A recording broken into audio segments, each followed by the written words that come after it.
नमस्कार, सी न्यूज भारत में आप सभी का एक बार फिर से स्वागत है।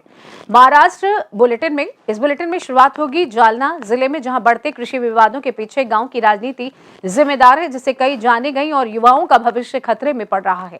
देखिए, जालना जिले में आए दिन बड़े पैमाने पर कृषि विवाद हो रहे हैं, जिसमें कई लोगों की जान जा चुकी है, जबकि कई युवाओं को बेवजह पुलिस थाने में लाकर उनका शैक्षणिक और भावी भविष्य बर्बाद किया जा रहा है। इसके लिए पूरी तरीके से गांव की राजनीति जिम्मेदार है। ऐसी ही एक घटना कल 10 अप्रैल 2025 को जालना जिले के भोकरदन तालुका के हिसोडा गांव में घटी। इस गांव में रहने वाले प्रदीप निकम अपने भाई, माता पिता, पत्नी, बच्चों के साथ खेती करके अपना गुजारा कर रहे हैं, लेकिन उनकी खेती पर उनके ही गांव के पूर्व सरपंच उखाजी कोरडे की नजर पड़ गई और उन्होंने परिवार को परेशान करना शुरू कर दिया। हालांकि इस संबंध में जिला सत्र न्यायालय में मामला प्रलंबित है। हालांकि इन सभी तथ्यों को खारिज करते हुए कल पूर्व सरपंच सुखाजी खोरडे सहित 50 से 60 लोगों के एक समूह ने प्रदीप निकम के खेत पर जबरन कब्जा कर लिया और प्रदीप निकम, उनके भाई और उनके माता पिता के साथ मारपीट की। पिटाई से वो गंभीर रूप से घायल हो गया। उन्होंने पुलिस थाने में शिकायत दर्ज कराने की कोशिश की, लेकिन पुलिस ने उन्हें एक मेडिकल मेमो देकर इलाज के लिए भोकरदन ग्रामीण अस्पताल में भर्ती करा दिया। हालांकि प्रदीप निकम की तबीयत खराब होने के कारण उन्हें इलाज के लिए जिला सामान्य अस्पताल में भर्ती कराया गया है। जानते हैं किसान प्रदीप निकम का क्या कुछ कहना था। नमस्कार, माझं नाव प्रदीप सांडू निकम, राहणार हिसोडा बुद्रुक, तालुका भोकरदन, जिल्हा जालना।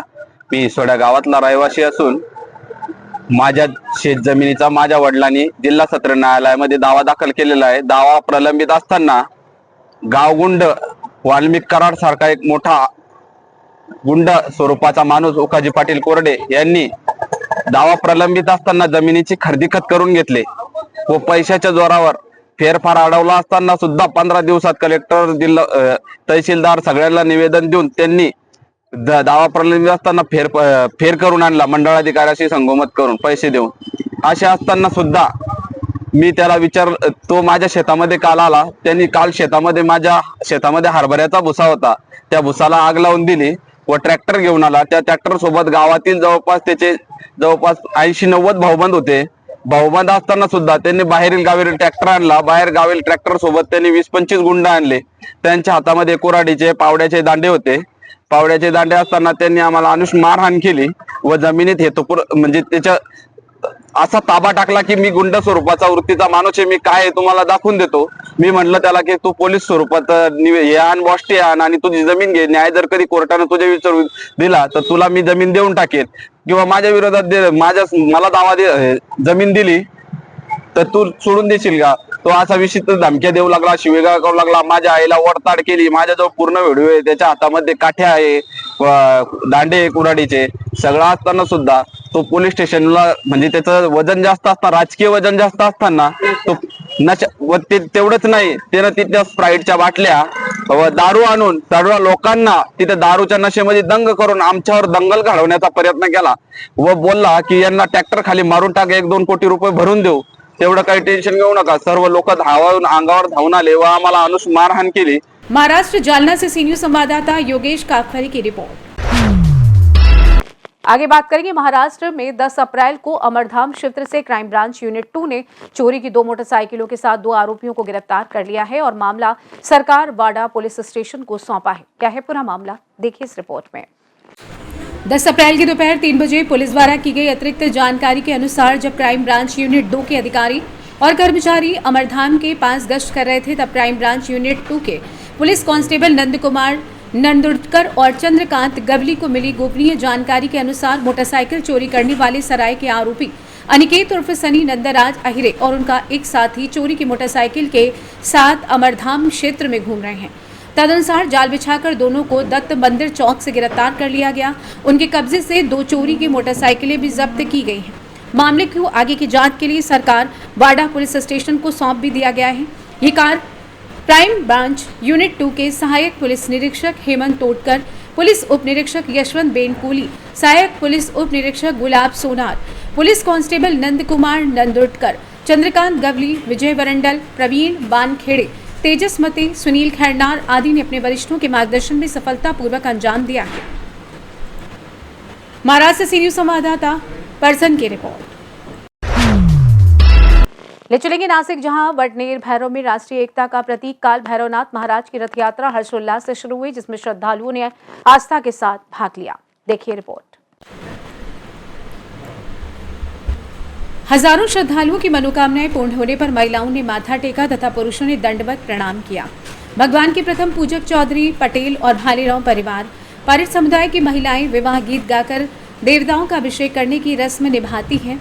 राष्ट्रीय एकता के प्रतीक माने जाने वाले नासिक जिले के वडनेर भैरव की काल भैरव नाथ महाराज रथ यात्रा हर्षोल्लास के साथ शुरू हुई। इस यात्रा का मुख्य आकर्षण ये है कि वास्तविक मंदिर की मूर्तियों को भी रथ में रखा जाता है। इस रथ की पूजा हिंदू और मुस्लिम परिवार संयुक्त रूप से करते हैं।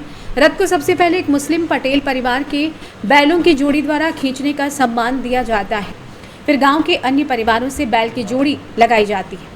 हजारों पुरुष और महिलाएं रथ के पीछे झुककर प्रणाम करते हैं। गांव के सभी धर्मों के नागरिक इस रथ यात्रा में भाग लेते हैं और अपना कार्य कुशलता पूर्वक पूरा करते हैं। इस तीर्थ यात्रा में लगभग 1 लाख श्रद्धालु शामिल होते हैं। महाराष्ट्र नासिक से सी न्यूज संवाददाता सुनील सोनबड़ी की रिपोर्ट। बात आगे संभाजीनगर की होगी, जहां फुलंब्री तहसील के बाबरा गांव में भगवान महावीर जयंती 10 अप्रैल को भक्तिभाव और उत्साह के साथ भव्य जुलूस व पूजा अर्चना द्वारा मनाई गई। देखिए।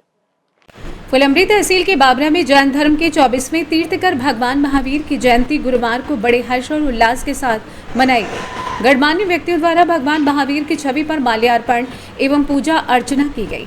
बाबरा गांव में डीजे की धुन पर भव्य जुलूस निकाला गया।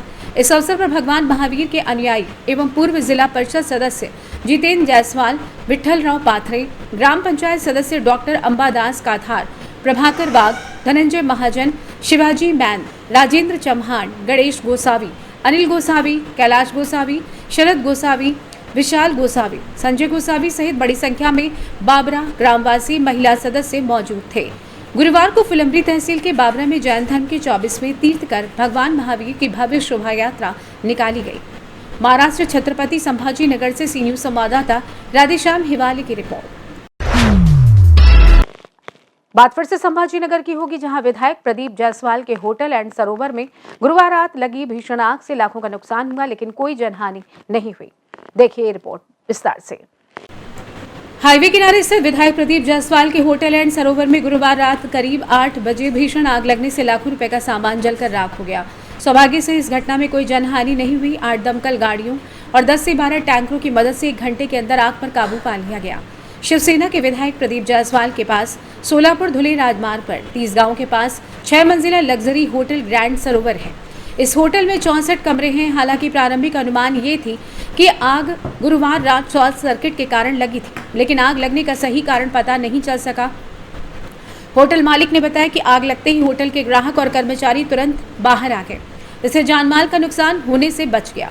प्रदीप जायसवाल, ऋषिकेश जायसवाल, पूर्व महापौर नंद कुमार घोटले, पृथ्वीराज पवार सहित कार्यकर्ता मौके पर पहुंचे। वहीं तमाशबीनों की भारी भीड़ जमा हो गई और उसे तितर बितर करने के लिए पुलिस को काफी मशक्कत करनी पड़ी। इस होटल की गैलरी पर आकर्षक प्लास्टिक शेड लगे हुए थे, अतः इस अग्नि ने तुरंत लाल रूप धारण कर लिया। होटल का पूर्वी भाग और सोलापुर धुले राजमार्ग के साथ दक्षिणी भाग स्पष्ट रूप से आग की लपटों में घिरा हुआ था। इस आग की सूचना मिलते ही फायर ब्रिगेड साटा बम पहुंची। वहीं आधार से 12 तक 12 निजी टैंकर चल रहे हैं। रात 8 बजे लगी आग पर वालाज फायर ब्रिगेड, बजाज और गरवारे की दमकलों ने रात करीब 12 बजे काबू पाया। तब तक होटल को भारी नुकसान हो चुका था। पुलिस निरीक्षक रामेश्वर गाडे, सहायक पुलिस उप निरीक्षक मनोज शिंदे, पुलिस उप निरीक्षक राव साहेब काकड़, गणेश गारी, बाला साहब अंधले ने आग पर काबू पाने की कोशिश की। वहीं आग पर काबू पाने के बाद होटल का नजारा कुछ ऐसा था और सोलापुर धुले हाईवे पर 30 गांव के पास होटल ग्रैंड सरोवर में लगी भयानक आग दूर से दिखाई दे रही थी। होटल के सामने आग लगने पर दमकल कर्मी महज 7 मिनट में मौके पर पहुंच गए। दमकल कर्मियों ने 1 घंटे के भीतर आग पर काबू पा लिया। ग्रैंड सरोवर होटल 6 मंजिल का है और आग नीचे 4थी मंजिल तक पहुंच गई थी। महाराष्ट्र छत्रपति संभाजीनगर से सी न्यूज संवाददाता शिवाजी नवले की रिपोर्ट। फिलहाल के लिए इस खास बुलेटिन में बस इतना ही। देश दुनिया की तमाम बड़ी खबरों को जानने के लिए जुड़े रहिए सी न्यूज भारत के साथ। हर खबर आपके साथ, आपके हाथ।